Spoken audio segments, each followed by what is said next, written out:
Charlie, all set? All right. Welcome to the South Burlington Development Review Board for Tuesday, October 3rd, 2017. The agenda is available for those who would like to see copies. There's also a sign-up sheet going around. Please make sure to sign the sign-up sheet, otherwise you're not here. If the item comes back up for further consideration, you need to be here in order to be a party to future deliberations. Directions on emergency evacuations. If there's an emergency, you can either exit the way you came in, or there are exit doors right here, and we'll meet in the south parking lot, which is right there. Others will go through the building and make sure everyone's okay.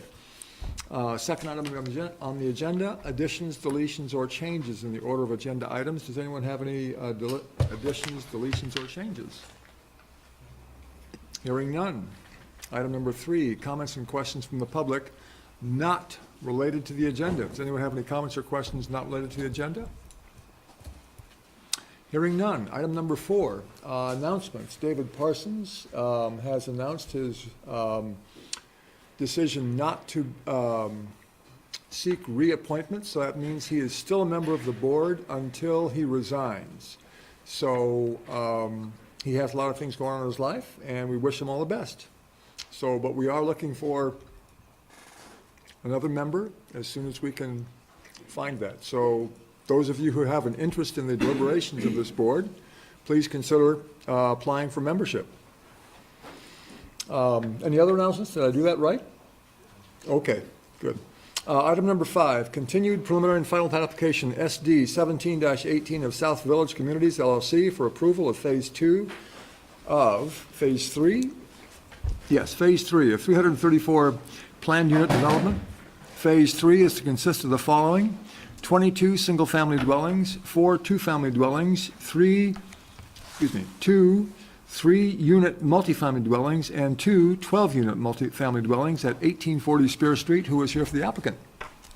I am Dave Marshall from Civil Engineering Associates. Robin Jeffers from South Village Communities and SD Ireland. Patrick O'Brien from SD Ireland and South Village Communities. And would you please raise your right hand and promise to tell the truth, the whole truth, and nothing but the truth under penalty of perjury? I do. Thank you very much. Any conflicts of interest? This is the first time we've heard this. Conflicts of interest. Mark, none? Did we get one? We have Mark, yeah. Are we sure they're done? Oh, still no video. He says, Bill, no video. I should pay attention to texts. No video. Did I get the right? 692-759-461 is the code? Yeah, we just have to start it. Oh, okay. How's that, Mark? Have to share screen. Sorry for the technical. Screen now, I think we're done.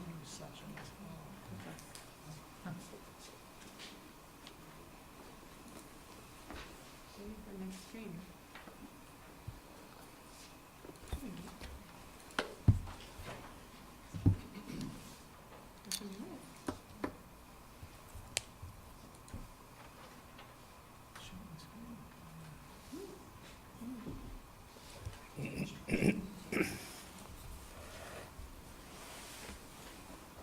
I wonder,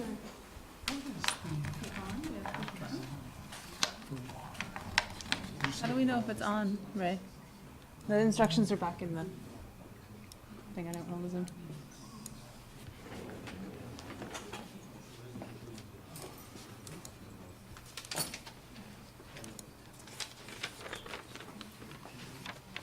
Phone icon should be green. Screen and Looks like webcam he's there. icons. he's there. Yeah, he's joined the meeting. Do we need to turn the video? It says to turn on, but I don't know why they want to. There we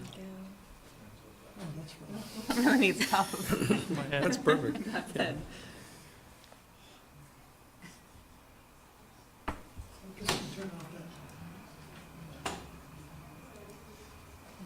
No, you want to turn it on the screen and off the webcam.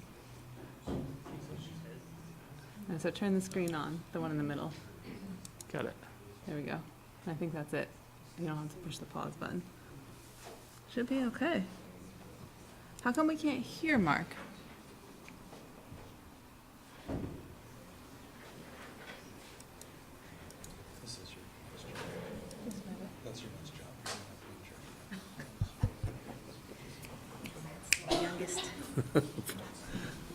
Okay, well, we'll get the technicalities figured out. In the meantime, would you walk us through the proposal, please? Very good. Again, Dave Marshall. We spent, thank you for the continuance on this particular application. We spent that time working with staff on a number of outstanding issues, and out of all that, ultimately, it appears that we are very close in regards to at least staff's review of the position of the application. Ultimately, there are still a couple of items that we'd like to go over with the board, but perhaps the best way to basically work through staff report and to come upon each item as appropriately is to actually review the staff report and look for those magical red areas. Exactly.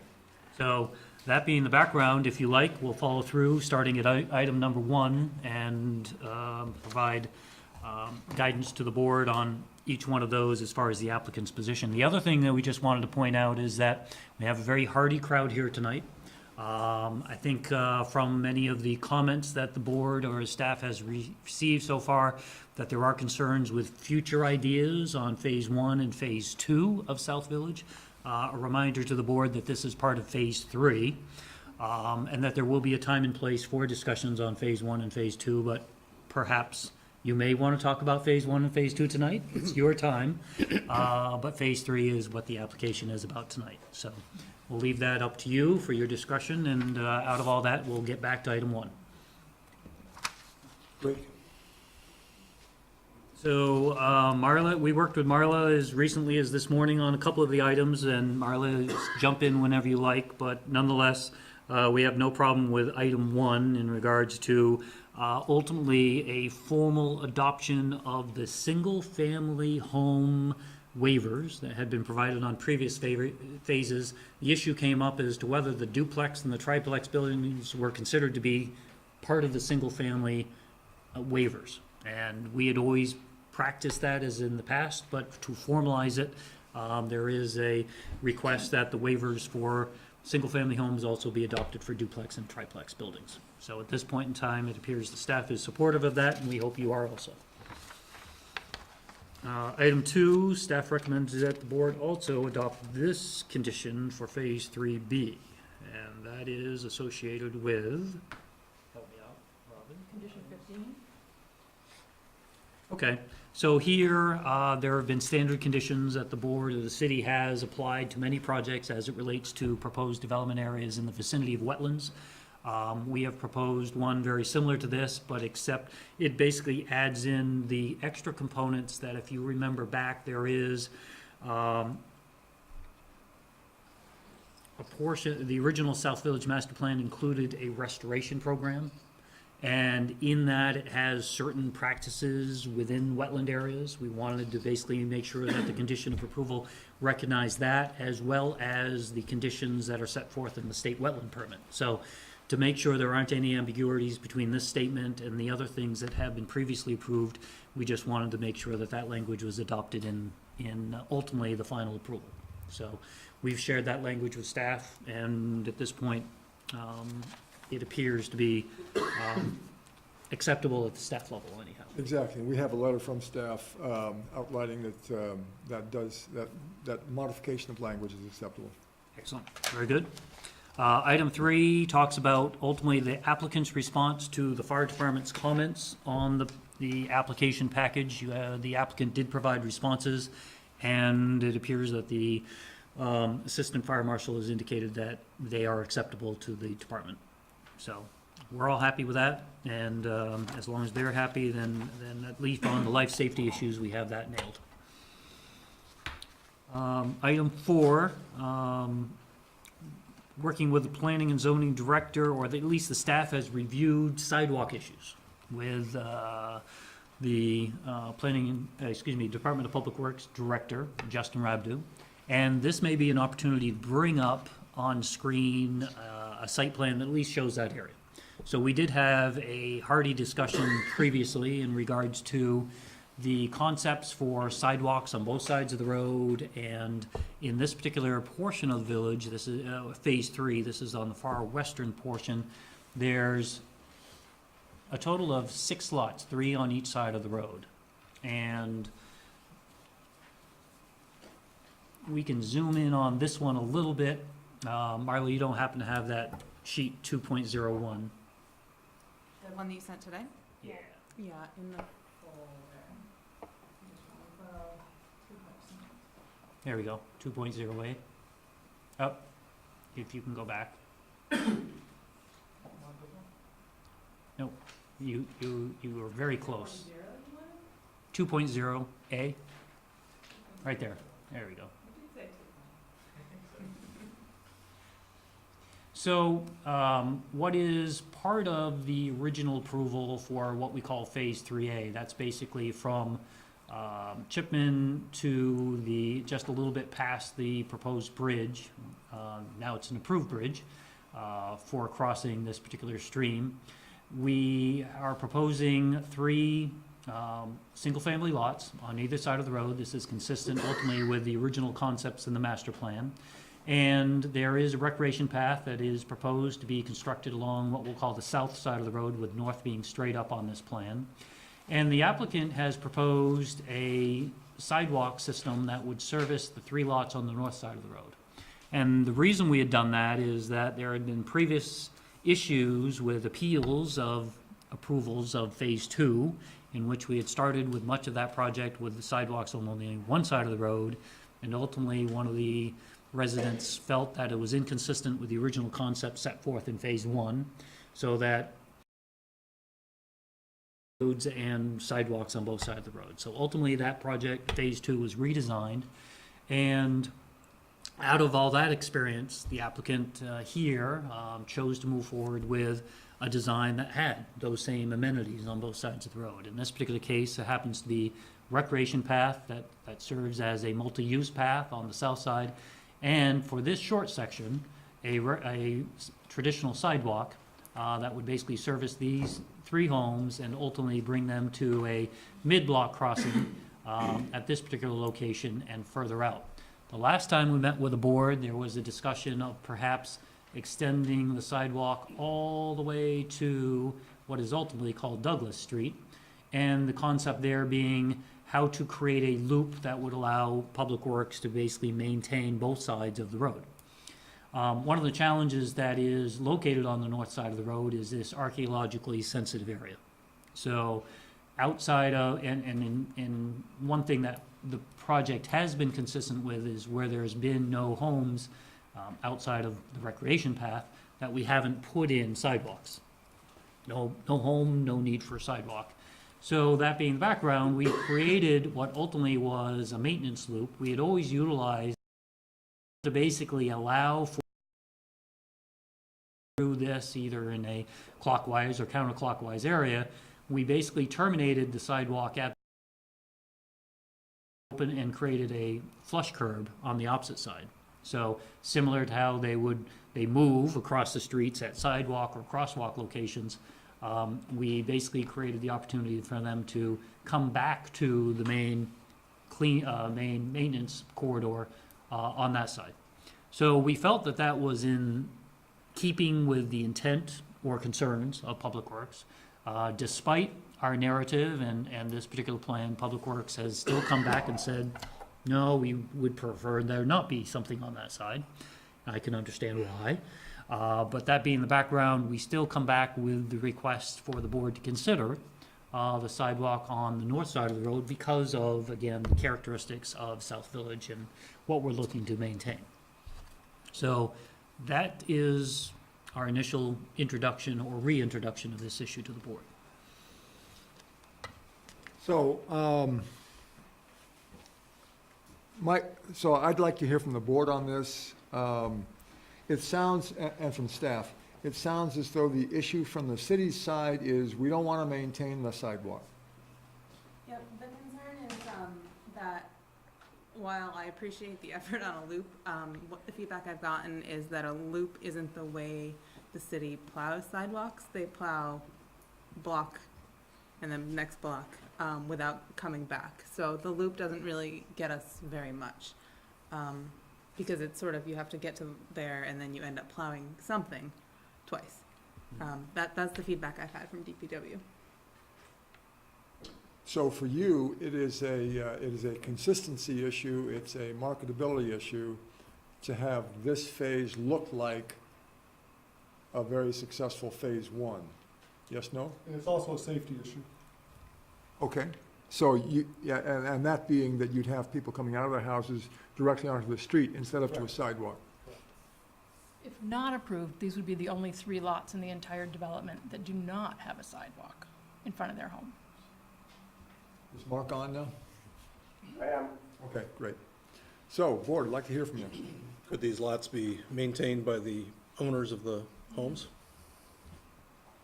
Sidewalks be maintained. Sidewalks. That's Yeah, sidewalk- so what sorry, John's saying is, These sidewalks by the north home lots. I believe they could be, or the association. That's Seems the to be the simplest answer, easiest isn't it? fix, yeah. Yeah, we talked about that, and the question was if there are other, how does the city feel about the public, the private owner maintaining something within the public right-of-way? I mean, in the olden days, it was done all the time. I don't know if Sure, it's done, yeah. I don't know how people look upon that now. But if that's, I mean, we are fine with that, but. right, we just- that's acceptable solution to the issue, and as long as there aren't any legal components or roadblocks, no pun intended, then we would, that would be an acceptable solution in the big picture. So, can we ask staff to go back and check out with DPW? Great. On to comment number 5. Thank you very much.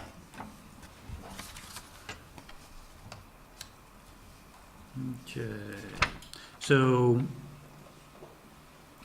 item 5 talks about detailing of pavement marking systems, and I think at this point in time, we would be acceptable to a condition that the final details be worked out with Public Works in regards to how all of the streets and safety markings are handled.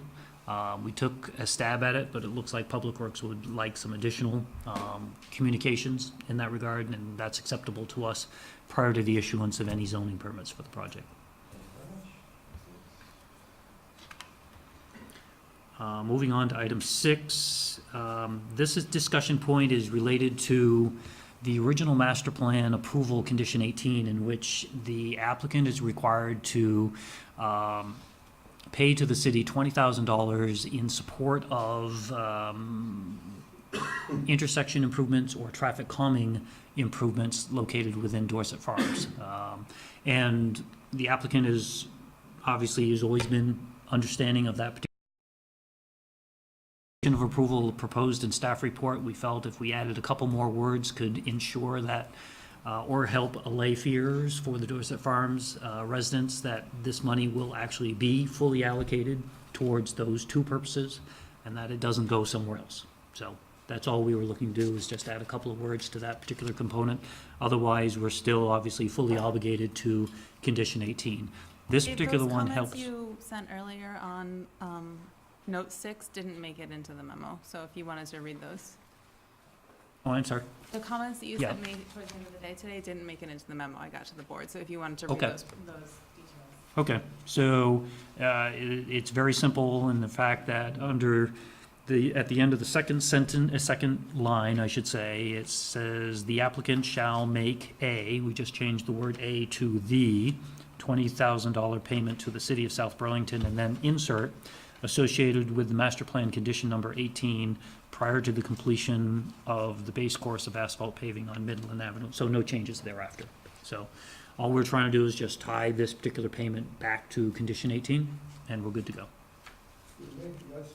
Okay? Yep. Good. Thank you. Number 7. So item 7 talks about a number of design review standards and the recommendation that it be adopted and included in the approval. Anything in detail you want to add, Robin, on that? Nope, we're in agreement. So item 8, the statement is the applicant is required to submit a building construction cost for the multifamily buildings to demonstrate landscape budget compliance with table 13-9 we have no issue with that request. Item 9, let's talk a little bit more about master plan. I'm gonna let you talk about that one, so if you can read that out loud. Because the master plan has been amended so that the recreation path is now located along Midland Avenue and not along the southernmost lots in Phase 3, staff recommends the board modify the condition so the recreation path be constructed at the same time as Midland Avenue connection, which is required under market rate unit, and be substantially complete at the closing of the 205th market rate unit, or 6 months, whichever is later. And we're in agreement with that condition. So can we get an overall plan up on the screen, if we may? This will identify item 10. This is a E91 address issue or conundrum that Marla worked hard to figure out a solution on.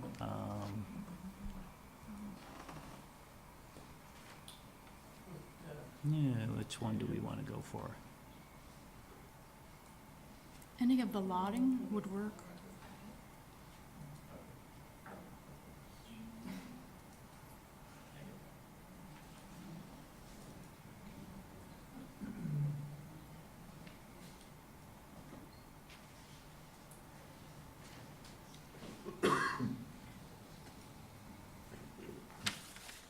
Maybe we can go back to the one you just had up there.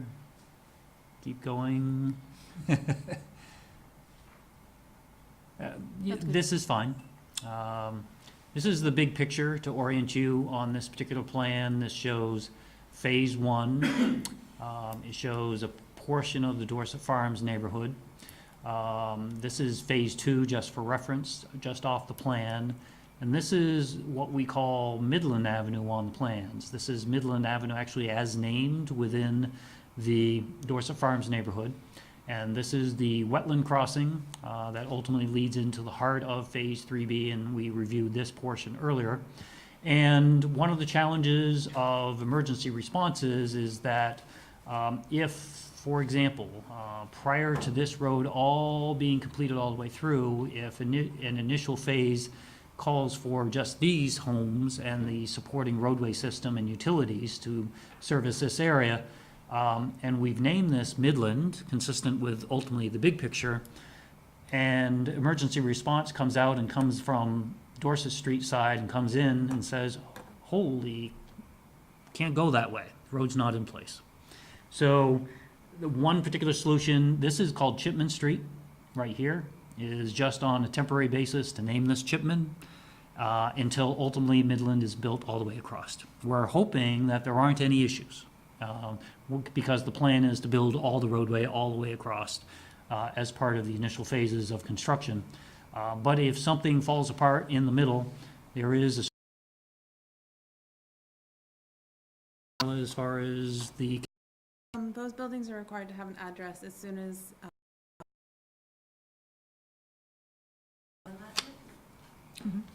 good. So the condition of approval as written is acceptable to the applicant. So basically, people, if they moved in or bought, would have an address that they would know would be a temporary address on Chipman Avenue. Later, it's going to be Midland Avenue. That's right. Okay. Okay, great, thank you. And we'll make sure we tell them ahead of time. Yep. Can we give them Robin's number when they're not happy? Yeah. You write that right in the condition, right? Yeah, the number. Yeah. Ray and I have already been through this once. Thank you. Moving to item 11 on page 17, staff recommends that the board grant a waiver to reduce the minimum roadway width from 24 feet to 20 feet for the private roadways.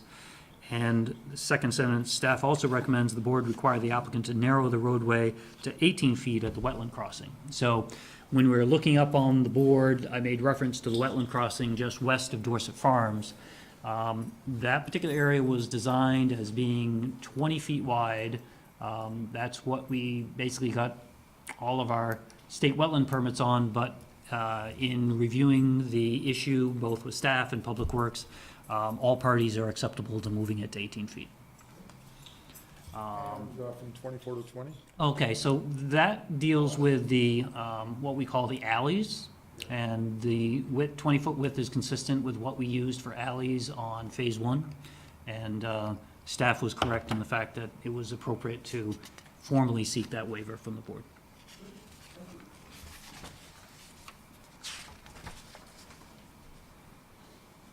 Okay, item 12 I'll let you work with.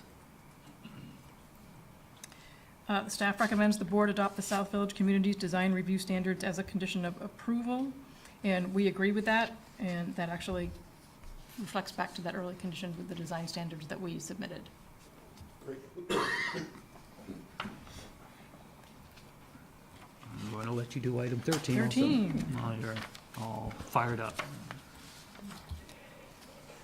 The applicant has indicated that they are developing a proposal for the mix, which they plan to submit as a master plan amendment in the future. Staff and the applicant have discussed how to assure that until and unless the applicant receives approval for a modification under a master plan amendment, that the requirements of 18.02 D3 are met.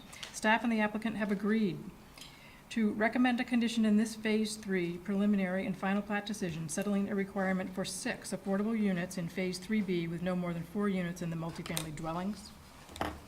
Such a limit represents a proportionate number of affordable units in the 60-unit Phase 3B when considered as a fraction of the total of 334 developable units. And we are agreed. Can I comment on that? Sure. In terms of a proportional distribution in phase, what is this, 3B? Yes. What is the housing type breakdown in phase 3B? Because I thought when I looked at it, there's 2 multi-family buildings, several buildings, and then several single-family lots. We have not specified the units. We came to the agreement that not more than 4 would be in the multifamily, so that would make 2 either be in single-family or the townhome-style units. Seems to be an equal distribution of units amongst the housing types. If there's 3 different housing types, they should be distributed equally among the 3 different types of houses in that phase. If we're not getting a full distribution or a full presentation of what the affordable proposal is going to be for the whole master plan, if we're only getting 3B and we're agreeing to this, if there's, I forgot how many units are in phase 3B, but like I said, when I looked at it, it looks like there's an equal number of multifamily building type dwellings, townhouse dwellings, and single-family lots.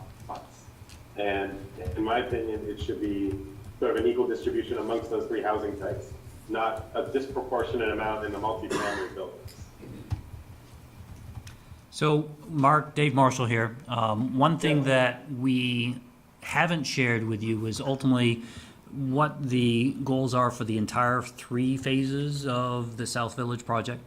And when you actually look at it as a whole and then distribute both geographically as well as by unit type, what our goal is to basically satisfy those particular components.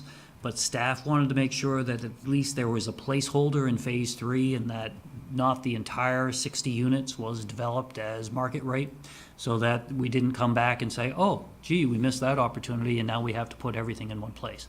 This is really, got to keep in mind that the applicant has not exceeded the 269 units that are allowed without having to do with any affordability. Yeah, it's only once we exceed that particular point that we have to show the board some means of distribution. It may turn out that we only go 10 units beyond the 269 and you've already got 6 more, well, many more proportion-wise than what's required. So this was kind of a middle ground in regards to something that the applicant technically didn't need to do, but out of good faith chose to do in support of this particular discussion point. So that's where the applicant has come from, and we're hoping that the board would recognize those background issues also. I do recognize the background issues, but the whole issue of didn't need to propose this and operating in good faith because you haven't hit the housing number that requires trigger distribution. The reason the whole discussion last meeting was about the fact that when you do have to distribute the affordable housing units, they're supposed to be distributed equally amongst 3 different phases and amongst all the different housing types so that there is an equal distribution. So, saying that you don't have to even really trigger this discussion or telling us where you're going to put them so you hit the need for them is a little disingenuous, because the whole point of putting a plan in place was to ensure that we don't end up with them lumped in one location and in one housing type in a disproportionate number in a type and location. So I'll defer to the agreement that you have with staff unless the rest of the board sort of feels the way I do. But to me, it seems as though if we're only going to be seeing this part of it, it should be equally distributed in this part, so that when you go to the other phases, you're not disproportionately trying to play catch up.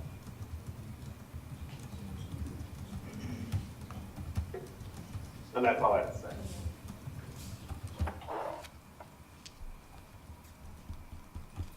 Other comments from the board?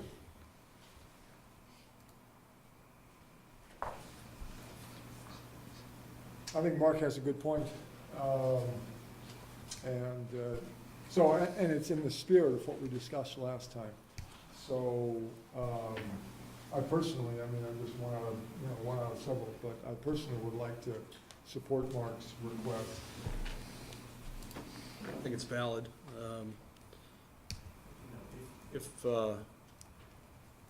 I believe they're coming back for master plan relatively soon.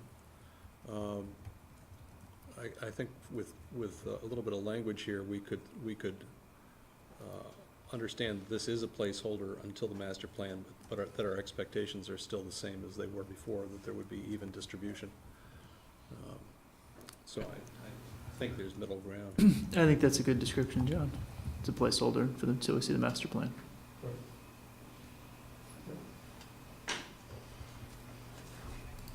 With the understanding that we are eventually going to try to. Oh, absolutely. Right. Yep, great, okay. I mean, it's, as much as we'd like to think that we're magicians, it's not going to get finally permitted nor built. And we'll have many more discussions before we even get to that particular point. So at this point, that was the intent, was to show good faith.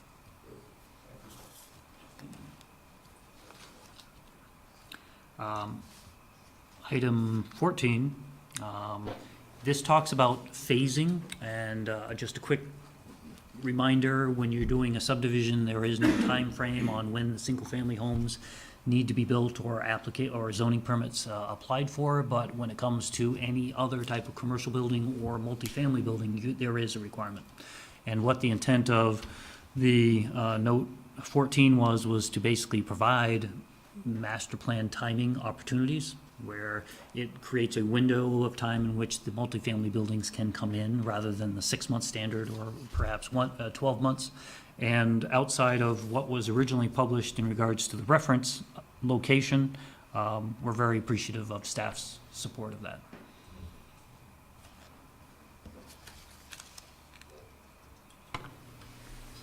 We need to ask. So, a change in Marla, language. do you want us to introduce the wording or of the modifications of the originally published description of the location? Yes, please. Okay. So you're talking about a short-term bicycle parking. Oh, no, No, we we're haven't still on gotten there yet. 14. We're still on 14. I got excited. Just like to change the wording to phase. We don't have common clusters A and D, so we wanted to strike common clusters A and D and replace it with 12-plex buildings or Phase 3, which is our 12-plex buildings. So there's a phasing plan in the application, and the only place we have any buildings that would qualify for a master plan timing approach is those two 12-plex buildings. They happen to fall in Phase 3, so we were just hoping that particular description of clusters A and D, which may have come from another project. I've been guilty of that too. Just gets corrected to reflect the 12-plex buildings. Sounds good. Okay, great. Thanks for that. You can have this one. Okay, on the bicycle parking, I think we had a lot of confusion. It looks like staff read that we had submitted short-term parking to be in the parking garage when we submitted long-term parking to be in the parking garage. Vertical parking on a lockable rack, and that is shown on drawing, I think it's A. Do you wanna pull up the supplemental that you sent today? Would that be a better way to A101. do It was the last page in your packet. Okay. So in the packet, it was In the packet. page It's in that packet, too. 52. 52?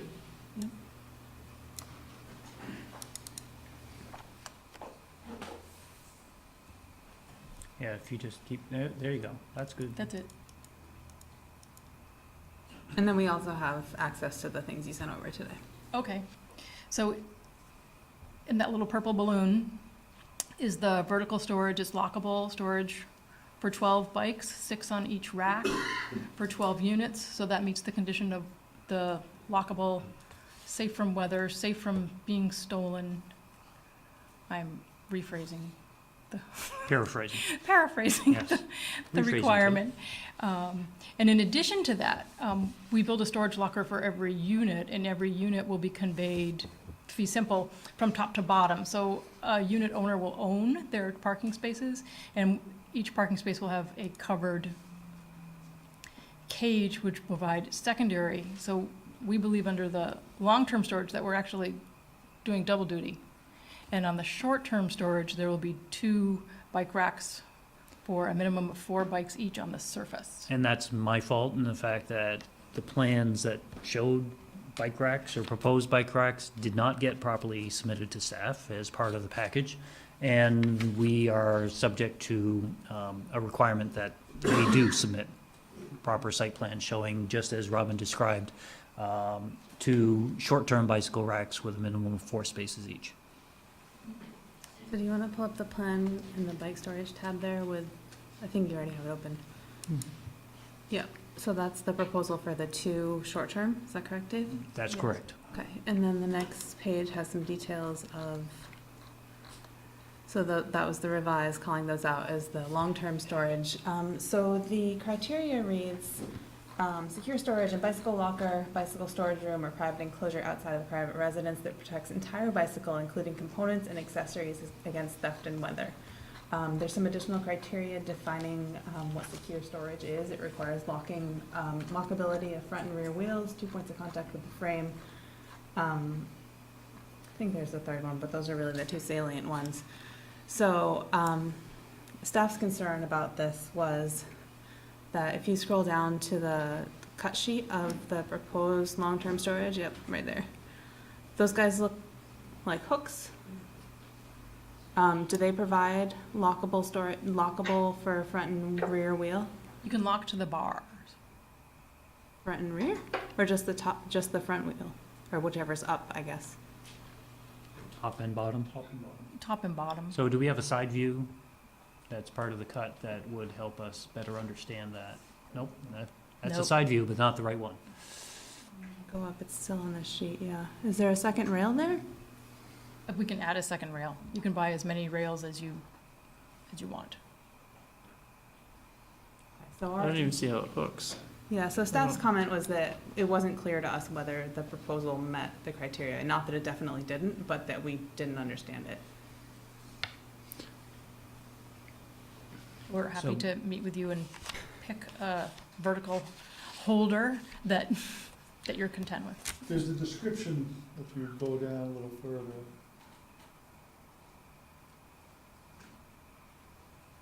And then the alternative option would be, if it's just hooks, to provide it in a locked cage where residents have, you know, a key code or a key or something to get into the cage, and that's been successfully implemented elsewhere as well. What's wrong with having individual storage, which they provided? The storage beneath the lockers Yeah, doesn't meet the criteria of lockable to 2 points of your frame, and doesn't meet the criteria of supporting your, or doesn't meet the criteria of Were they not- locking your front They and weren't rear. caged, they were just open. Yeah, they were just open. The bottom level? The bottom Is that level what you're is talking open. about, John? Yes. Although that's an option also, is to make those Sure. caged also. Absolutely. So I think what I'm hearing is that we need to work out the details to staff's satisfaction, and we'd be appreciative if that could come through as a condition, in support of making sure that we are fully compliant with the LDRs on this issue. Mhm.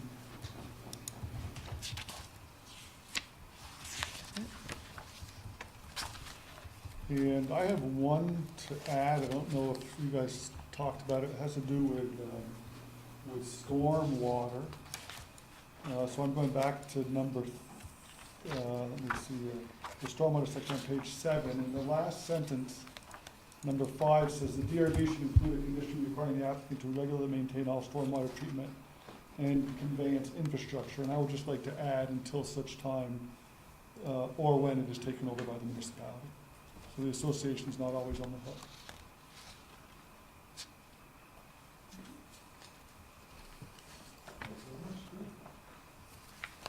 Good pickup. Would be a good attorney someday. No, that's true. Comments, questions by the board?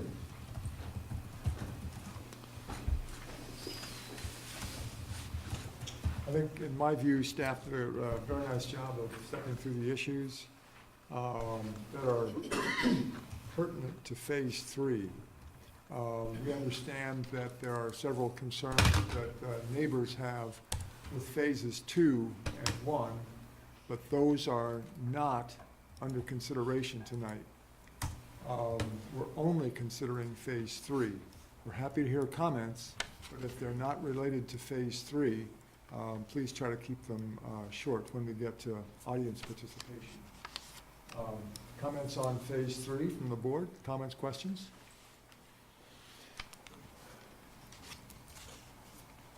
Mark, you okay? Yeah, I'm okay. Okay. Then we'll open up to the audience, please. Comments on Phase 3. Please identify yourself. Yeah, my name is Judith Boyd. I live in Phase 1 of South Village. I have a couple of comments that perhaps could be answered by our presenters today, or you could follow up and clarify at a further date. So the first item about the sidewalks, myself and several residents agree with what FC Ireland and the civil engineers summarized today, that it's very important to homeowners that have a house, that have a sidewalk in front of it. What's not clear to me from the discussion and the questions asked by the board is the concern with plowing, or is it archaeological sensitivity? I've heard both comments, both in writing and in the discussion here. Plowing. So if we could clarify that. Right. Plowing? Plowing. As it relates to the sidewalks that are in the diagram, not. I think it's, Right. I think Right. had they been asked to move all the way to the corner, I think it's perfectly valid to consider the archaeological as well, but Right. both are issues. So I'd like to recommend that the board support the original proposal, that there be a sidewalk that stretches in front of the 3 houses. And whether the plow does a circle or goes straight, it doesn't seem to matter. They're gonna plow. I guess I don't understand if it's just being cheap, or if there's a logistical challenge with plowing that we're trying to avoid. So leaving it up to the homeowners, I don't think is a good resolution, because that'll be very difficult to pass along in a covenant and have enforced, and I see that leading to challenges with the homeowners association trying to follow up on that for 3 houses out of potentially 269 houses. So that's one comment. Second comment, lots 103 and 106.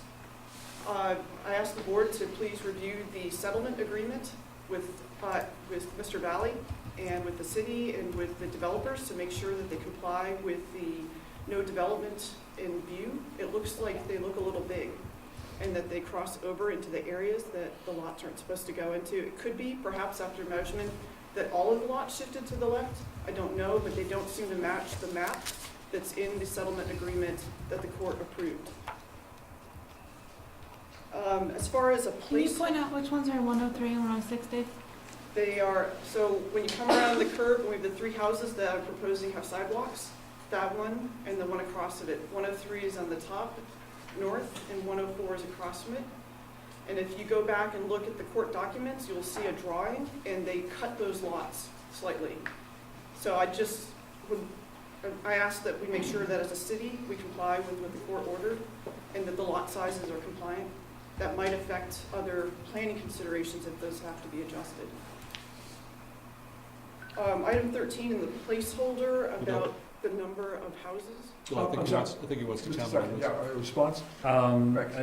Mr. Chair, would you like us to respond to that to bring Do you mind closure? if you Not at all, no, Great. if you have an answer now, that'd be Can we great. go to sheet C 1.2? It's part of the package. It's at the beginning. 1.2. Yes.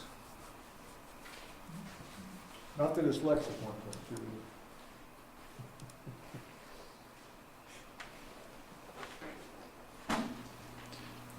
It's in the big packet, right? Yes. What's the page, do you know? Keep offhand? going. Yeah, probably got two or three more pages. Page 28. There you go, right there. Oop, this one? So you can see the superimposed on what you've been used to seeing, putting aside all the contours and wetland hatching associated with the project.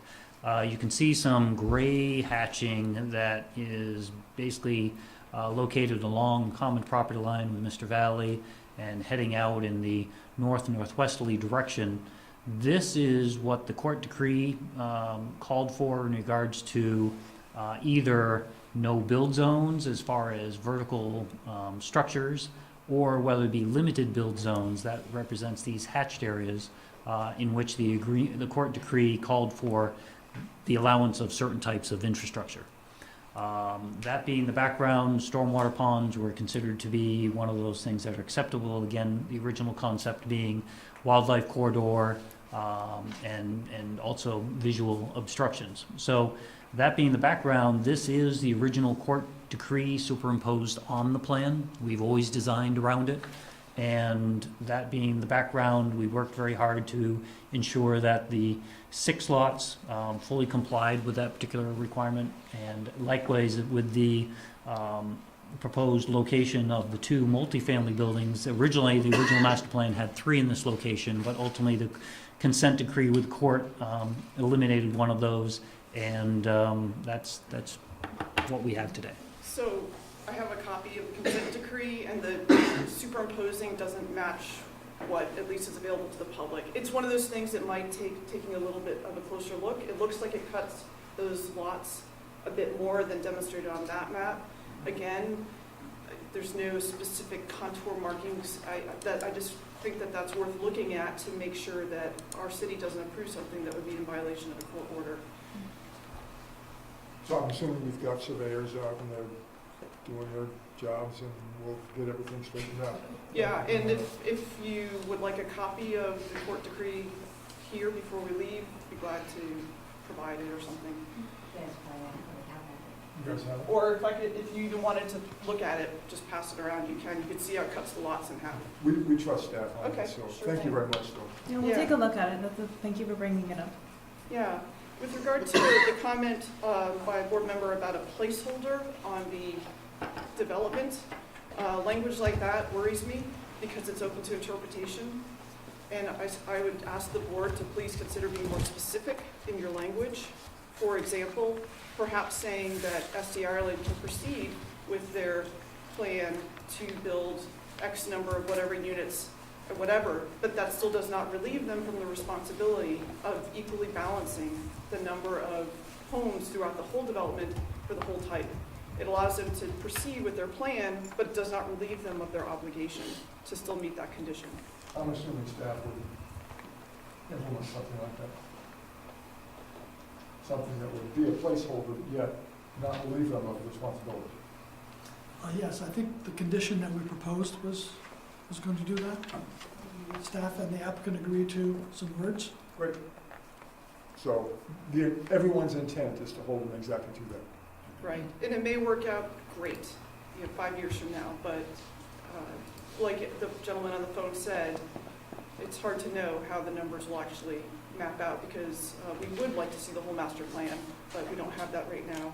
The last comment I'll make is with regard to the request by the applicant to apply the setback waivers to 2- and 3-person homes. And I'd ask the staff to look at that again.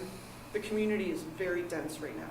There are a lot of people in a small amount of space, and we're seeing some of those issues that come from having a lot of people in a small amount of space with increased traffic, with people trying to cross the street and watching for children, for dogs having a place to go and use the restroom and being walked, from where can the kids play. And when you start putting more than one family in a lot with the same amount of setback, it just exacerbates those challenges we have. They're pretty extreme setbacks that have been approved for single family. And so something less than that for multi-home, I think, is worth considering. Thank you very much. Other comments from the audience related to phase 3? Yes, sir. Please identify yourself. Hi, my name is Stuart Murr. I live in phase 2 of the development. And my request to the board is the same request as I made to you last time. I would urge you not to pass phase 3 until you have a chance to look at the development as a whole for 2 things. One is, I agree with the person on the phone, Mark, I think his name was. I think we need a comprehensive plan for the affordable housing so that we really know exactly where they're going, which type of houses they're in, because the plans for phase 1 and phase 2 are in flux just now. We know we're not allowed to talk about that, supposedly. But they're in flux. There are a lot of problems with those. And that's the second reason. I really feel that potential problems with phase 1 and phase 2 should be looked at in the context of the whole development. And I think, therefore, you should hold up approving phase 3 until you've seen the whole thing, both the affordable housing, complete plan for that, and to see all the proposed changes for phase 1 and 2. Thank you. Thank you very much. Other comments from the public? Yes, please identify yourself. Joanne Sonkrant.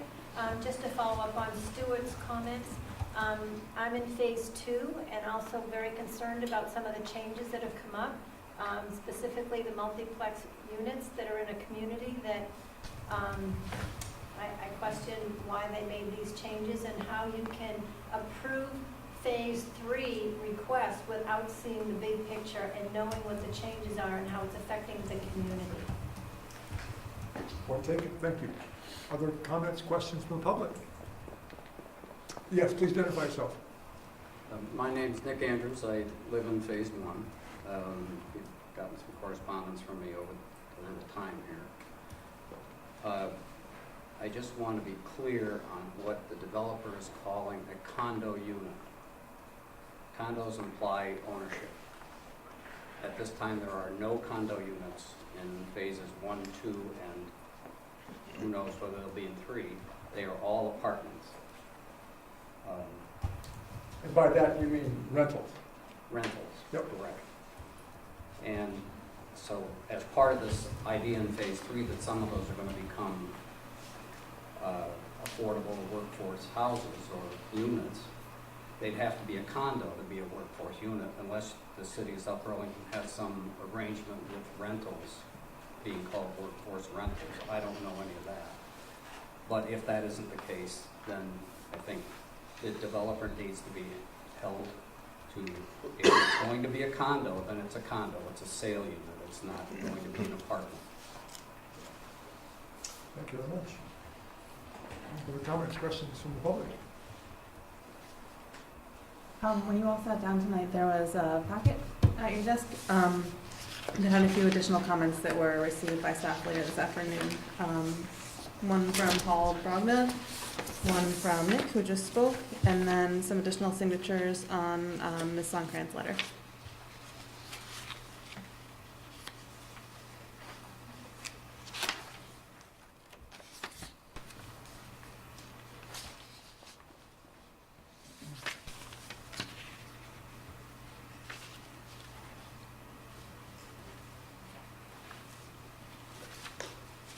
Thank you very much for those. Yep.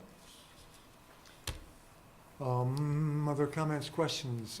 We are going to continue this. So other comments, questions, there'll be more opportunities to come and submit comments on this. So any more comments on this before we continue it? What are we gonna continue to? When are we going to continue to? What would be convenient for you guys? Is there any, I guess the question is, do we need to continue it? Right, that was my question. So it feels to me as though there are several outstanding items that we need to go check on, like with DPW and so on. So as I was going through the comments, I was making mental notes, and I hit a couple of trip points where I said, there's no way, we're not closing this tonight. So, because there were things that we had to check, you had to check. So, sorry? The sidewalk issue, being. Landscaping budget. Landscaping budget, exactly right. Yeah, so there were several items that, no? The landscaping budget was in the original application. The landscaping budget was, but the cost of the buildings to Cost of the substantiate. buildings. Yeah. The two are related, so we can't No, tell if the no, budget is met. The application indicated that each one of the multiplex buildings cost $1 million to build. So anyways, it's a minor issue in regards to everything else. Okay, you may need to direct me But it to was that. brought up, so we had to respond. Yeah, you may need to redirect me to that then, because Yeah, we weren't that's able cool. to locate it. That's fine. Yeah, so there were several items that I wanted to hear more on. I thought maybe- So I'm recommending the board may overrule me and say, no, it's closed. But I'm recommending that we continue to a date that is good for you to get all the data together that we need, and good for staff to get a couple of questions answered. So, you want to To try the next again? meeting. I'm sorry? It's the building date. Yeah, if you choose, these are not, I mean, these are gonna be quick things, so the next available meeting. 2 weeks, are we good for 2 weeks, or do you want to push down past that? Typically, we would need all the information Can I just from make the one applicant comment, please? on the, this Friday, Right, so that we would have the information available for next Monday, which is the beginning of the next packet week. right. So if you can have all the information by this Friday, I think it's just the landscape budget and the bike racks from our standpoint. Yep. As long as Justin is in town. exactly, for the DPW question. And the consent decree. And research on the consent decree, I'm assuming that we can do that. I'm assuming that it has been done, but we'll check it. So, Okay. And the master plan, so that we can see the changes that are taking place in phase 1 and 2. so that's a question open for the board. So we're going to continue this, so we'll have another chance to consider that. I'm not sure we have the authority to wait for that, so we'll check with staff and see if we do or not. But we may not have the authority to wait on phase 3 for phase 1 and 2 to come back up and be considered. So we'll be looking at that. So are you guys, is the next meeting okay for the 17th? I would move that we continue preliminary and final plat application SD 1718 of South Village Communities LLC to October 17th. Second. Moving second, continue to October 17th. All in favor, say aye. Aye. Aye. Opposed? Thank you very much. Thank you for your time. Thanks for your Thank time. you very much. Talk to you soon. Next on the agenda. Continued sketch plan application SD 17-20 of JJJ South Burlington, LLC, to amend a previously approved 258 plan development in 2 phases. The amendment is to phase 2, cider mill 2 of the project, and consists of increasing the number of residential units by 45 units to 154 units. The 154 units will consist of 70 single-family lots, 54 two-family dwellings, and 30 3-unit multi-family dwellings at 1580 Dorset Street and 1699 Hines Road. Who is here for the applicant? Paul O'Leary with O'Leary Burke Civil Associates. Brian Courier, O'Leary Burke Civil Associates. Brad Dusevich with JJJ. So if we could continue our conversations, thank you very much, appreciate it. So it's a sketch plan, so no need to swear you in. And if you'll walk, you have submitted a revised plan, and we have received the legal opinion from our city attorney. So if we want to review that, that'll be good. And then next steps, you are still going to meet with a couple of committees, right? Correct. Yep. Great. And so you have submitted a revised site plan. In my mind, tiny though it is, I don't think it makes a lot of sense to look in detail at that, because you're gonna have some changes after the couple of committees you're gonna talk to, I'm assuming. That's the whole point of talking to committees. So- We don't expect there's gonna be any changes after we see the committees. The bike committee we met with, the recreation committee once before, and followed their recommendations. The natural resources committee, we've never met with, but we wouldn't expect our plan to change much. Just to clarify, the bike committee is different from the rec committee. I think it was a rec committee then we met with the Yes, first time. that's correct. So, let's, if we could just read into the record, or read on to into the TV programming, the legal opinions.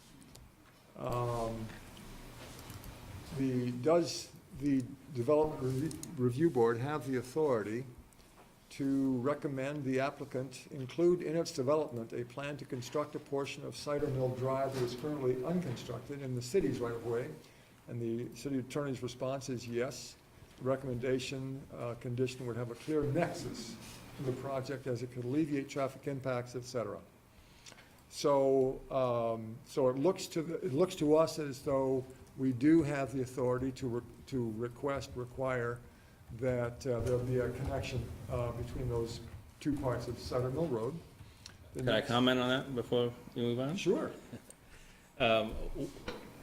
We agree with the opinion, however, you have to be able to show that both connections are warranted. In other words, both connections are needed in order for, I believe, to you require us to build a second connection. For instance, if there was so much traffic that you needed the second Cider Mill connection to alleviate a traffic concern, then clearly the city would have a clear nexus to inquire us to build it. Similarly, as if there was an off-site traffic improvement and you showed that we were lowering the level of service at that intersection, then you could require us to perform whatever was needed at that intersection. In our view, this is the same.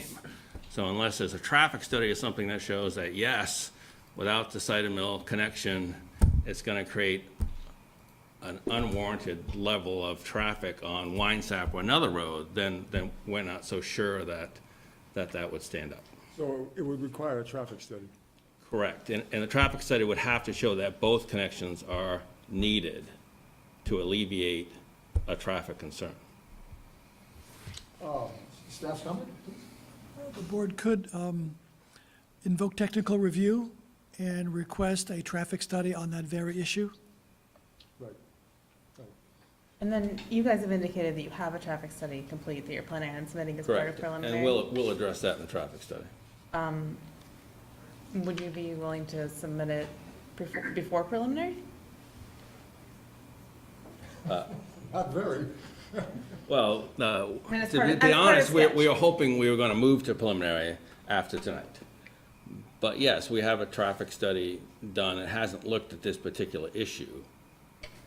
We have looked at the normal intersections that you would look at, the Heinsberg Road, Cheese Factory Road, the ones that came up the first time. Yep. So it looks to us as though this is an important set of intersections to consider. Next, any more comments on that? No. Next, do we have the authority to recommend that the applicant include in its development a plan to extend a rec path? And the answer is yes. Similar analysis is above. However, the essential nexus is less obvious, but enough to recommend, particularly in sketch plan. So there you go. Less obvious, but enough to recommend. Number 3, do we have the authority to recommend you include a plan to provide more open space? And the answer is no, because the applicant could successfully object that it has no ability to obtain the site control necessary to satisfy this condition as proposed. So that are, those are the three legal responses to the questions we asked. And comments, questions from the board? Yeah, Bill, got a Yeah. question on the first item, Yeah. the issue of whether or not we have the authority to require, are we talking about here the connection? I don't have the plan in front of me. Between Cider Mill Drive and Summerfield. The connection, I think it's Cider Mill Lane.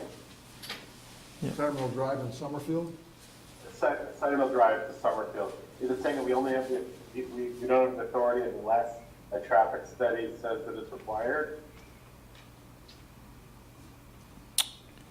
There needs to be a clear nexus, and that's where that information could be obtained or not. So that's where we're going to wait for the applicant's study that they just indicated they were going to address. And then the board could review that and invoke technical review if they want to have an independent review of that particular traffic study and that aspect of the connection. Right, but what are the criteria that we would be looking for, or the traffic study would have to show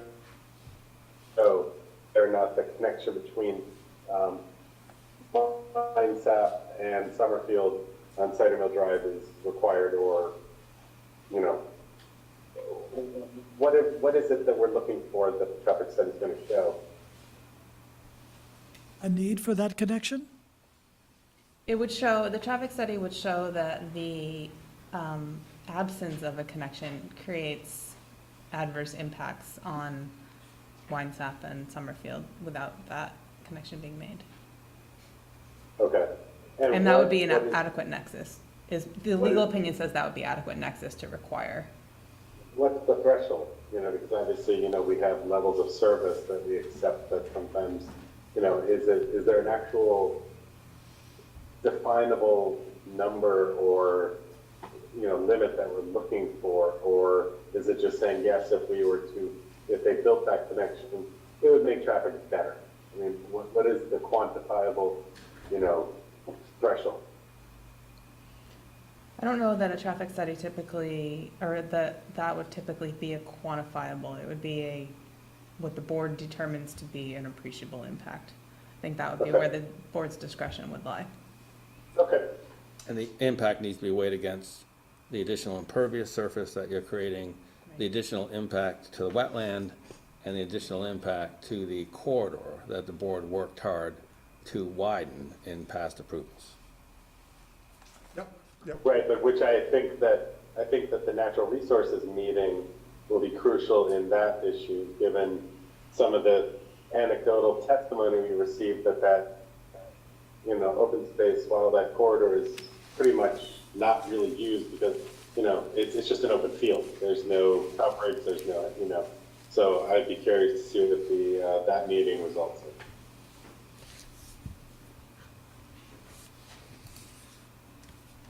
Other comments and questions? We appreciate the adjustments you've made. It looks as though the site plan does have a problem that staff raised in that the Dead End Street. thank you, the dead-end street, yes. You know the name of that street? Is it It's Aurora. Aurora, thank you. Is kind of, it's definitely longer than 200 feet, which is the longest permissible number for a dead-end street. So before you had a loop, and so it was nice that you kind of solved the problem by bringing it back to a dead-end street. But now, the dead-end street is slightly longer than. We can certainly address that. The length kind of depends on whether you count the turnaround or not, and so we can certainly make adjustments. We can put the last couple units on a private drive. That's a fairly minor thing. As you mentioned, the goal there was to create a larger open space that we had before, which we've done by eliminating those units. Yep. I think it's an improvement. I think your loop before, we all wondered, you know, how does that really work or how is it effective? And it obviously was effective to get the to not make it a dead-end street, but I think you've got a different problem. You're right, though, it could be a small private lane. Yes. But I think you're measuring close to 350 or 400 feet based on your scale. So you may have a little bit of cutting to do.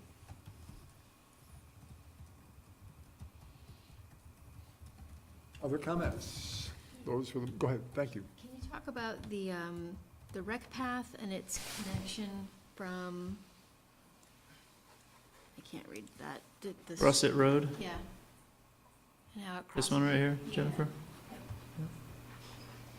So what we're proposing now, in the existing approval, we're building a multi-use path down Nato Crest Drive as far as this intersection.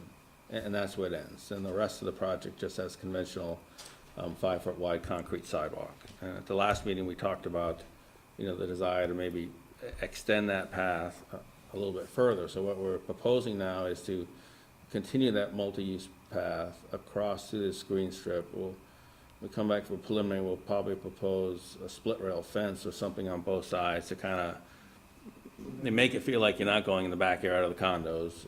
But then the path continues down, it follows the road down through, and then we're proposing to make this connection across to this existing path easement that comes off the end of Summerfield. And here we're gonna cross some wetlands, we're gonna cross some wetland buffers. We have talked to the Vermont State wetland folks. They will allow that as long as it's done as a boardwalk. So what we're probably recommending is that, places where, it's gonna be about a 150-foot strip that's gonna be a 5-foot wide boardwalk. So we'd probably recommend that we sign that bicyclists dismount and walk across the boardwalk to get to the other side. But it will provide a connection all the way across. We expect that preliminary, when we come back, we will probably show that we'll actually construct this portion of the path also, so that you'll have a multi-use path that goes from Cider Mill 1, all the way through and makes a connection all the way out to Heinsberg Road. So that's our current proposal. Keeping in mind that our current approval, that we are fully permitted, there is no connections, and the path just ends at the intersection. Boardwalk would be similar to the end of Tilly Drive? Is that, I don't know if you're aware, No, I know that there's a current boardwalk on the Cider Mill 1. Yeah.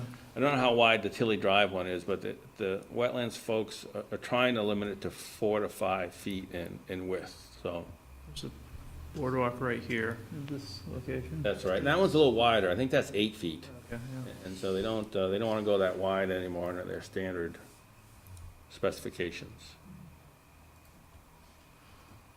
But that's all right, if you got the boardwalk across there, to have to dismount and walk your bicycle for 100, 150 feet doesn't seem like too much of a burden to me, but. Do bicyclists currently dismount at that? My kids don't. I didn't think so, yeah. Well, the mountain bikers are used to riding across a bridge this wide, so 5 feet seems Yeah. pretty spacious to them, but. Yeah, right. But I have been in other communities where when you come to a boardwalk like that, they have a lot of signage, and they ask you to dismount and walk your bike, so it's not an unusual thing. Yep, yep. And it's such a straight line, is that intentional, or is that just Well, a place marker? It's a place marker now. Basically, we'll have to adjust it in the field to minimize the amount of boardwalk we have and minimize the impact on the wetland. We basically wanted to show that we're gonna try to go as direct as possible, across that space.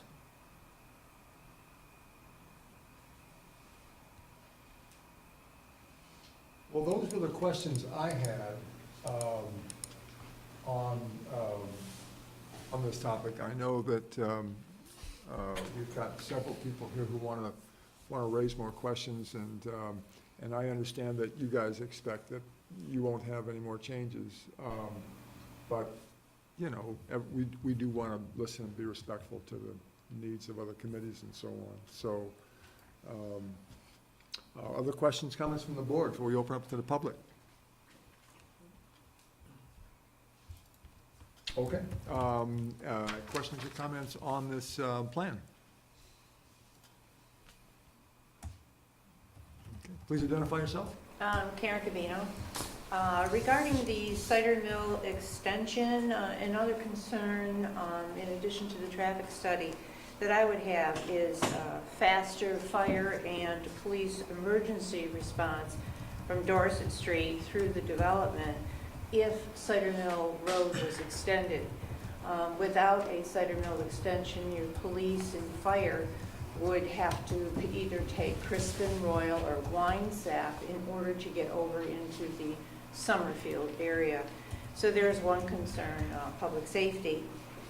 Another one I had, I went today and I checked out the number of basketball hoops we have on our side streets in Crispin, Royal, Winesap, and Brayburn. And we had 20 of them at the bottom of driveways in there. So I wanted to point out that there is indeed a considerable amount of children that are playing in the streets in Cider Mill 1. And without a traffic study, which I can see the merit of that, I'm a resident of Winesap. I don't know if you can pull that up a little bit, but currently we seem to get a tremendous amount of traffic that goes over Cider Mill Road, down Winesap, which is that little curve there, and then they make a left onto Brayburn to get into Summerfield. That seems to be a very popular route for people that need to get to Summerfield. And if I'm calculating this right, when we talk about 154 units, when we say 54 duplex, should I interpret that as being 108 individual families, because a duplex is 2 and 54 times 2 is 108? Is that the proper interpretation or not? No, units means residents. It means residents. Okay, thank you for that clarification. So again, without a traffic study, I can't for certain say that Winesap's taking a beating with the current traffic, but if indeed it is, you can see where my concern would be when we add 154 additional units. Thank you. Thanks very much. I'm Dorothea Pinar, and I live on Summerfield, and I'm one of the co-signatories to the letter that was submitted. We are grateful that the developers have agreed to talk with Natural Resources, but I'm hearing sort of like, it's a done deal kind of thing. I hope that there will be an open mind about meeting with them because of the wildlife corridor. I'm a planner, I'm a preservation planner, but I do keep up with other aspects of planning. And the whole thing about open space is been studied and has shown that unless it's coordinated and making sense as far as the corridors are concerned. And I've noticed in our Cider Mill 1, a lot of encroachment on that wetland area by animals, pets, kids, and it's getting narrower and narrower as the houses are being built and the fill is going in there. And then to top it off, the fields were cut right in the middle of summer so that you actually just have basically ugly looking grass. It's not really an open space in the terms of wildlife and nesting areas, pollinators and that sort of thing. You're basically, so the question is what is an open space and what is an adequate corridor? The corridor that we're talking about goes to an important site for animals, which is the Shelburne Pond. I just flew from Michigan home, and you can see that corridor so clearly and how important it is. It has already been kind of narrowed, obviously, from the solar arrays, although in the PSB request, the city of South Burlington asked for no fencing to allow for animals to walk through. Now we're kind of making a wall. Question is, can we make that corridor still usable and still keep it wild, let it go back wild, and also let the open spaces be truly open spaces, just allowing the nature of plants and sort of things in the summer to grow while the animals need it for nutrition. Maybe take it down in the fall, but make true open space and adequate for the wildlife. So again, you know, open space isn't just a space that's not built on. It's not a park for wildlife. It's any road that makes it difficult to cross over. We have to be, you know, if we're trying to say we're going to do something by having open space, just by going per percentage doesn't do it. Percentage, yeah, that's a first step, but does it make sense, or are we doing the patchwork open space, which has been written about a lot lately, that we're really got to start thinking about whether it makes sense. So the suggestion we had in our letter, of course, was to take some of those units away that makes a true corridor and just let it go wild in the way it's supposed to be, and the animals that we already see there and the birds that we already see nesting can continue to be there and really truly make an open space and protect our natural resources. So I ask that the developers keep an open mind when they speak with natural resources tomorrow about that. I think it's a selling point actually for the community and for those neighborhoods to have that kind of wildlife. I came from Shelburne, I was really impressed by how many animals and birds and sort of things that I didn't expect to see when I moved into more of a suburban area. So, and then understanding that corridor is very important. Also, just I understand about connectivity for the roads, and it seems like the path connectivity is being worked out nicely. Perhaps, I don't know if this has been discussed at the last meeting, I wasn't here, but just a narrowing of that road that connects the neighborhoods a little bit to calm the traffic coming through might help, and also may encourage people to not necessarily use it as a cut through if they're not living in the two neighborhoods. Some kind of just, calming, narrowing of that road. And you mean Aurora, where Aurora is at the top there? Right, exactly. Right, It's much more, from the original, when we saw the original approved, it was a little more, curved and a little more less usable sort of thing for people. This is straightening it up a little bit, making it a little more of a easier to go through. And again, there are a lot of children who live on Somerville too, so that we're going to be seeing, even if we put in that extra road, we're going to be seeing a lot of people making that as a cut through. Make it a little less desirable for people who don't live in the neighborhoods to use it is what I would request. Thank you. Thanks very much. Yes, please identify yourself. Jack Garling. I live on Winesap as well. I do want to reiterate what Karen had said. The kids are playing in the road, basketball hoops. Some of those kids are mine. It is a very sloped road, very sloped driveways. The balls consistently get away from them because you're not playing on flat surfaces. There's really no open space for the kids to play in, which I understand is not their issue, but it seems to me that if you're going to put a connection road into phase one, I don't really see where narrowing is going to do anything other than slowing down in a spot where there's no houses. They're going to try to make that time up when they get into more open roads, which means they go faster down Brayburn and they always take Winesap. And we had a car come around the corner just the other day and they haven't even built that development, just about on two wheels, and there was 2 young kids in the road. So we're already seeing issues without even phase 2 being built. I guess if they're worried about the wildlife corridor, then the connection shouldn't be made between 1 and 2. Because that's really where the corridor, to me, really needs to be, and where I think you've shown that it should be. Then that eastern-western connection shouldn't be made. It seems to me that Cider Mill Road isn't being extended because of the cost. There's really no wildlife going through that section right there. I've lived there long enough to watch it. That road's going to be built anyways when the next development comes through. So from my standpoint, I think that needs to be made if they want to make an eastern-western connection. Okay. Thank you. Comments, questions?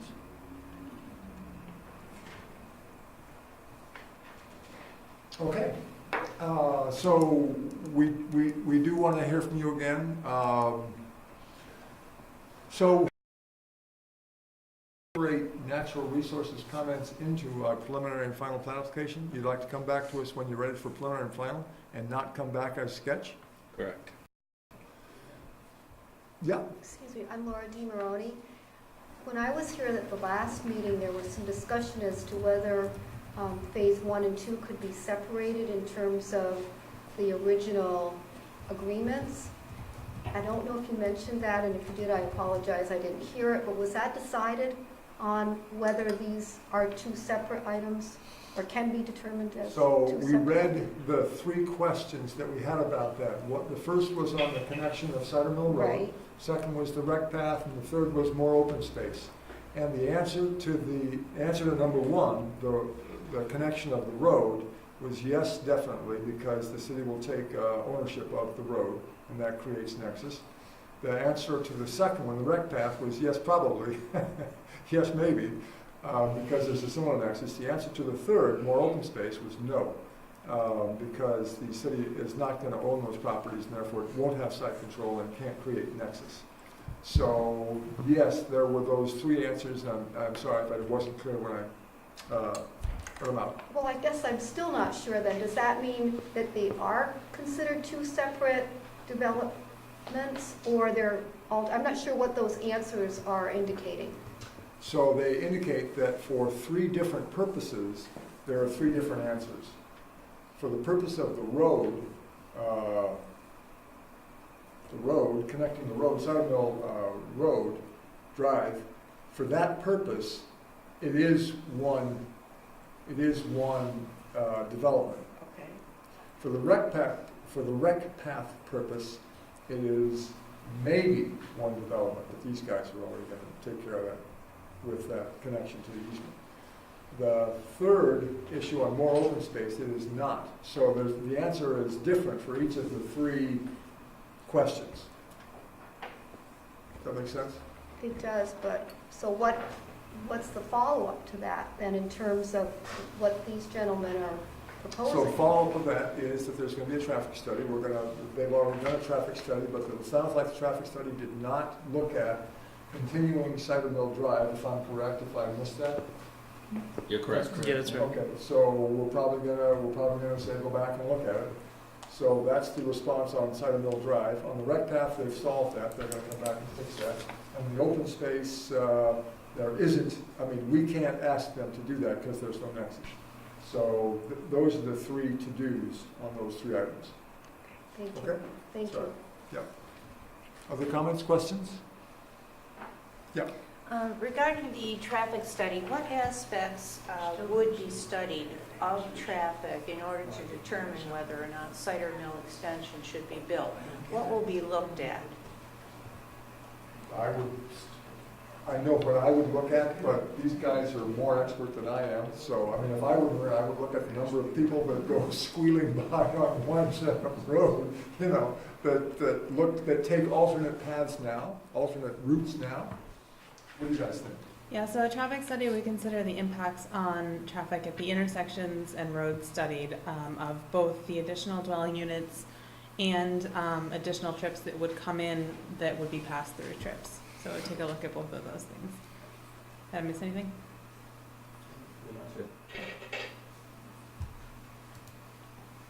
You know, we expect the traffic study will show increases on some of the roads in Cider Mill 1. It will also show decreases on some of the roads in Cider Mill 1.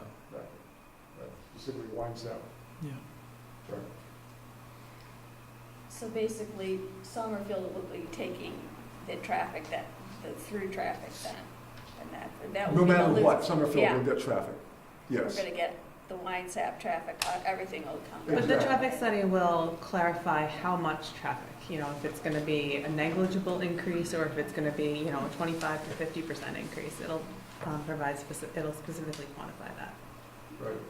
Right.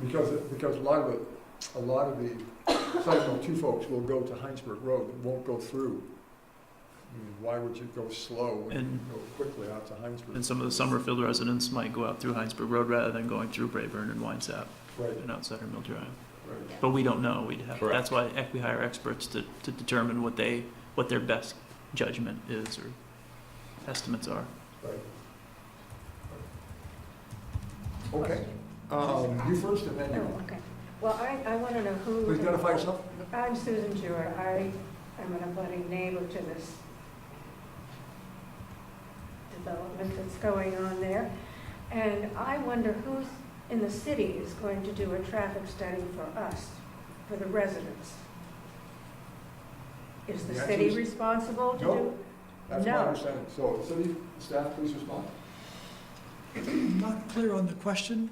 Why is not South Burlington also doing a traffic study instead of letting these people perhaps pull the wool over everybody's eyes? The board has the option to request an independent technical review of the traffic study if they feel that the applicant is indeed trying to pull the wool over our eyes. Which is possible. And the board has exercised that authority in the past. That's not an uncommon occurrence. Thank you. Yes. My name is Leo Nato. I live at 1625 Heinsberg Road. And maybe it's premature to recommend this, but I would recommend to look at two exits coming out of Nato Crest Drive. Because otherwise that's going to create a backup of traffic. And it's just something I think the board should consider in your review. And I've already talked to Brad and his engineers about that. So. Could you clarify that? Two exits coming out of Nato Crest Drive onto Heinsberg Road. Two lanes. Two lanes? That'd be a left turn and a right turn. And that hopefully would discourage people from heading towards side of Mill 1. If they can get onto the highway easier, I think that's going to make it better. Because there's a lot of Easier traffic. to get out, I'm sorry, it's easier to get out of There's a lot of Nato traffic. Crest. Obviously, there's a lot of traffic, especially commuter time at 8 o'clock in the morning, 7:30 to 8 o'clock, traveling north on 116. Mhm. For people to, that's going to conflict with some of that right turn to head towards Cheese Factory Road. Mhm. They'd be able to do that if they have a designated right turn lane. Otherwise, they're going to be staged behind all the cars trying to turn left. Yep. So it would encourage more people to utilize Cheese Factory Road, go down Dorset Street, and take that route. So I just, again, a recommendation. That's a good suggestion. Any of the traffic that's leaving Cider Mill 1 or 2 that is going to or from the school, same amount. Right, yeah, school traffic would take Dorset, not Heinsberg. Yeah. Right. And so that would include not only just the buses, but families taking Yep. their kids or picking Exactly. them up in a lot of Exactly, sports right. and after school. That's right. Yep. Okay, yes, please. I did forget one thing. Jack Darlington from Winesap. The school buses currently have a hard time with Somerville. They have to go around and try to do a three-point turn at the end of that dead end because they don't go around the loop because there wasn't sufficient housing there at the time. And so sometimes the residents park in those spots. It makes it very difficult. Sometimes the bus has to go reverse all the way back. So there is a little bit of a safety issue with the buses as well. Okay, that's something that you can, if you wanted to provide a little more information to me by phone, that's something that we can look into it as an enforcement issue. Okay. Great. Other comments, questions? Okay, thank you very much. I guess we'll see you in preliminary plat. And you'll incorporate any comments, changes from Natural Resources Committee, and we'll Yes. see you there. All right, thank you. Thank you very much. Take care. Next item on the agenda, minutes. It's September 15th is all I saw. September 19th. Yes. 19th, yes, thank you. Yes. So I saw on page 7, there was a misspelling of Mr. Baird. I know, you always knew, yes, did a good job. In the 4th paragraph, looks like there's a Mr. B-A-E-R instead of Mr. Bear. HR. B-E-H-R, yeah. Otherwise, I thought the minutes reflect. Back to line third grade class. A guy named Richard Baer. There you go. Yeah, it's the only time, first time in my life I'd ever seen a name for TV. Yeah, yeah, Goes exactly. back a long way. Yep. Any other corrections or comments on the minutes? Didn't you have a question? Yeah, I just don't know, I've read it 3 times and I can't tell if I just misunderstand it, but the access from Heinsberg Road has to be installed before more than 50 units are built. That means, What page is that? I think it says what I think it says, but What page is that, Matt? that's page 3. What I know it's supposed to, what I know what it means is that they build the access to Heinsberg Road first, and that after the 50th unit is built, then you make the connection into Cider Mill 1. And I think that's what's conveyed in that, but I wasn't 100% sure when I read it. Does that make sense? The access from Heinsberg has to be installed before more than 50 units are built. Yeah, as long as it's clear that we're building the Heinsberg Road access first, and then the cider mill to Summerfield access second, after Finn and say, well, it said in the minutes that you're approving the Summerfield connection before the Heinsberg connection, Right, which we're not. right, We're right. not approving anything, but that's not in the plan. But we want to clarify that, That the initial connection for the first 49 units will be from Heinsberg Road, we can just spell that out. and that after 50 units are built, then there's an additional connection from Aurora to Summerfield. You could just change the word Heinsberg Road to Summerfield. I think we should spell out the whole thing that Matt just said. I just think that's Clarifying important the to know. initial connection for 40, just saying it back to you, initial connection for 49 units, for the first 49 units will be from Heinsberg Road. After 50 units are built, there will be an additional connection built to Summerfield Road. Right. Just so it's crystal clear. Sorry to be a nitpicker. It's important. Appreciate it. Any other changes or comments on the minutes? Yeah, middle of page 7. My name's spelled. We got that. We got that. We got that. I got you. Oh, you did? All right. Occasionally cuts in and out. Yeah, right, okay. Other comments or questions on the minutes, corrections? Really none. We approve the minutes from September 19th. Second? It's been moved and seconded. We approve these minutes. All in favor, say aye. Aye. Aye. Aye. Opposed? Thank you very much. And that is the end at 8:42 of the Development Review Board for October 3rd. Thank you very much. Take care. Good night, everyone. Good night, Mark. Thanks, Mark. Mark.